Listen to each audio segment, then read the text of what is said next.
Chapter 13 of Sense and Sensibility by Jane Austen. Their intended excursion to Whitwell turned out very different from what Elinor had expected.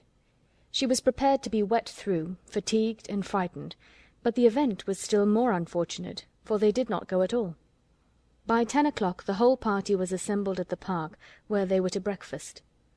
The morning was rather favourable, though it had rained all night, as the clouds were then dispersing across the sky, and the sun frequently appeared. They were all in high spirits and good humour, eager to be happy, and determined to submit to the greatest inconveniences and hardships rather than be otherwise. While they were at breakfast, the letters were brought in. Among the rest there was one for Colonel Brandon. He took it, looked at the direction, changed colour, and immediately left the room. "What is the matter with Brandon?" said Sir John. Nobody could tell. "I hope he has had no bad news," said Lady Middleton. "It must be something extraordinary that could make Colonel Brandon leave my breakfast-table so suddenly." In about 5 minutes he returned. "No bad news, Colonel, I hope?" said Mrs. Jennings, as soon as he entered the room. "None at all, ma'am, I thank you." "Was it from Avignon? I hope it is not to say that your sister is worse." "No, ma'am. It came from town, and is merely a letter of business." "But how came the hand to discompose you so much, if it was only a letter of business? Come, come, this won't do, Colonel, so let us hear the truth of it." "My dear madam," said Lady Middleton, "recollect what you are saying." "Perhaps it is to tell you that your cousin Fanny is married," said Mrs. Jennings, without attending to her daughter's reproof. "No, indeed, it is not." "Well, then, I know who it is from, Colonel, and I hope she is well." "Whom do you mean, ma'am?" said he, colouring a little. "Oh, you know who I mean." "I am particularly sorry, ma'am," said he, addressing Lady Middleton, "that I should receive this letter to-day, for it is on business which requires my immediate attendance in town." "In town!" cried Mrs. Jennings. "What can you have to do in town in this time of year?" "My own loss is great," he continued, "in being obliged to leave so agreeable a party, but I am the more concerned, as I fear my presence is necessary to gain your admittance at Whitwell." What a blow upon them all was this! "But if you write a note to the housekeeper, Mr. Brandon," said Marianne, eagerly, "will it not be sufficient?" He shook his head. "We must go," said Sir John. "It shall not be put off when we are so near it. You cannot go to town till to-morrow, Brandon, that is all." "I wish it could be so easily settled, but it is not in my power to delay my journey for 1 day." "If you would but let us know what your business is," said Mrs. Jennings, "we might see whether it could be put off or not." "You would not be 6 hours later," said Willoughby, "if you were to defer your journey till our return." "I cannot afford to lose 1 hour."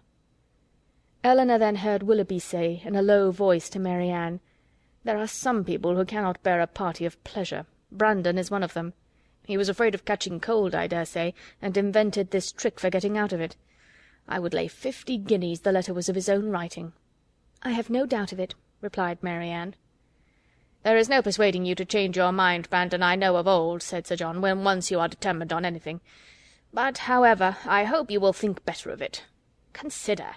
Here are the 2 Miss Careys come over from Newton, the 3 Miss Dashwoods walked up from the cottage, and Mr. Willoughby got up 2 hours before his usual time on purpose to go to Whitwell." Colonel Brandon again repeated his sorrow at being the cause of disappointing the party, but at the same time declared it to be unavoidable. "Well, then, when will you come back again?" "I hope we shall see you at Barton," added her ladyship, "as soon as you can conveniently leave town, and we must put off the party to Whitwell till you return." "You are very obliging, but it is so uncertain when I may have it in my power to return, that I dare not engage for it at all." "Oh, he must and shall come back," cried Sir John. "If he is not here by the end of the week, I shall go after him."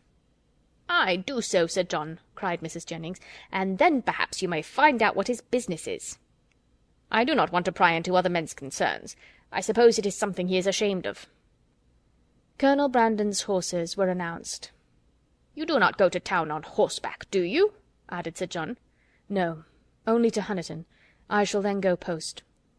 "Well, as you are resolved to go, I wish you a good journey. But you had better change your mind." "I assure you it is not in my power." He then took leave of the whole party. "Is there no chance of my seeing you and your sisters in town this winter, Miss Dashwood?" "I am afraid none at all." "Then I must bid you farewell for a longer time than I should wish to do." To Marianne he merely bowed and said nothing. "Come, Colonel," said Mrs. Jennings, "before you go, do let us know what you are going about." He wished her a good morning, and, attended by Sir John, left the room. The complaints and lamentations which politeness had hitherto restrained now burst forth universally, and they all agreed again and again how provoking it was to be so disappointed. "I can guess what his business is, however," said Mrs. Jennings exultingly. "Can you, ma'am?" said almost everybody. "Yes, it is about Miss Williams, I am sure." "And who is Miss Williams?" asked Marianne. "What? Do not you know who Miss Williams is? I am sure you must have heard of her before. She is a relation of the Colonel's, my dear, a very near relation. We will not say how near, for fear of shocking the young ladies." Then, lowering her voice a little, she said to Eleanor, "She is his natural daughter." "Indeed?" "Oh, yes, and as like him as she can stare. I dare say the Colonel will leave her all his fortune." When Sir John returned, he joined most heartily in the general regret on so unfortunate an event, concluding, however, by observing that as they were all got together, they must do something by way of being happy, and after some consultation it was agreed that, although happiness could only be enjoyed at Whitwell, they might procure a tolerable composure of mind by driving about the country. The carriages were then ordered. Willoughby's was first, and Marianne never looked happier than when she got into it. He drove through the park very fast, and they were soon out of sight, and nothing more of them was seen till their return, which did not happen till after the return of all the rest. They both seemed delighted with their drive, but said only in general terms that they had kept in the lanes, while the others went on the downs. It was settled that there should be a dance in the evening, and that everybody should be extremely merry all day long. Some more of the Careys came to dinner, and they had the pleasure of sitting down nearly 20 to table, which Sir John observed with great contentment.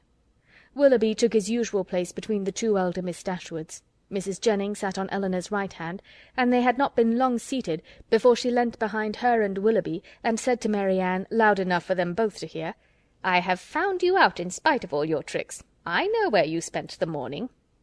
Marianne coloured, and replied very hastily, "Where, pray?" "Did not you know," said Willoughby, "that we had been out in my curricle?" "Yes, yes, Mr. Impudence, I know that very well, and I was determined to find out where you had been to. I hope you like your house, Miss Marianne. It is a very large one, I know, and when I come to see you I hope you will have new furnished it, for it wanted it very much when I was there 6 years ago." Marianne turned away in great confusion.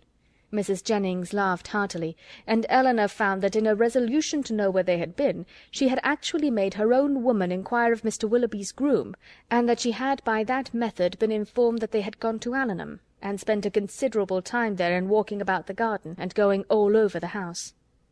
Eleanor could hardly believe this to be true, as it seemed very unlikely that Willoughby should propose, or Marianne consent, to enter the house while Mrs. Smith was in it, with whom Marianne had not the smallest acquaintance. As soon as they had left the dining-room, Eleanor inquired of her about it, and great was her surprise when she found that every circumstance related by Mrs. Jennings was perfectly true. Marianne was quite angry with her for doubting it. "Why should you imagine, Eleanor, that we did not go there, or that we did not see the house? Is it not what you have often wished to do yourself?" "Yes, Marianne, but I would not go while Mrs. Smith was there, and with no other companion than Mr. Willoughby." "Mr. Willoughby, however, is the only person who can have a right to show that house, and as he went in an open carriage, it was impossible to have any other companion. I never spent a pleasanter morning in my life." "I am afraid," replied Eleanor, "that the pleasantness of an employment does not always evince its propriety." "On the contrary, nothing can be a stronger proof of it, Eleanor, for if there had been any real impropriety in what I did, I should have been sensible of it at the time. For we always know when we are acting wrong, and with such a conviction I could have had no pleasure." "But, my dear Marianne, as it has already exposed you to some very impertinent remarks, do you not now begin to doubt the discretion of your own conduct?" "If the impertinent remarks of Mrs. Jennings are to be the proof of impropriety in conduct, we are all offending every moment of our lives. I value not her censure any more than I should do her commendation. I am not sensible of having done anything wrong in walking over Mrs. Smith's grounds, or in seeing her house. They will one day be Mr. Willoughby's, and—" "If they were one day to be your own, Marianne, you would not be justified in what you have done."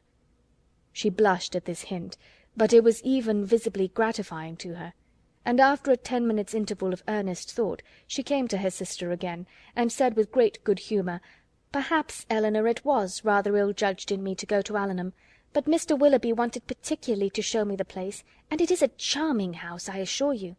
There is one remarkably pretty sitting-room upstairs, of a nice comfortable size for constant use, and with modern furniture it would be delightful.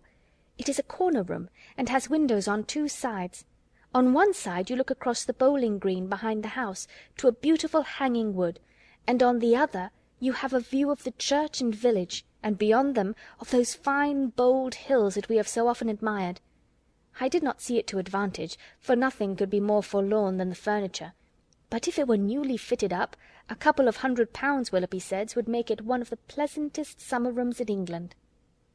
Could Eleanor have listened to her without interruption from the others, she would have described every room in the house with equal delight.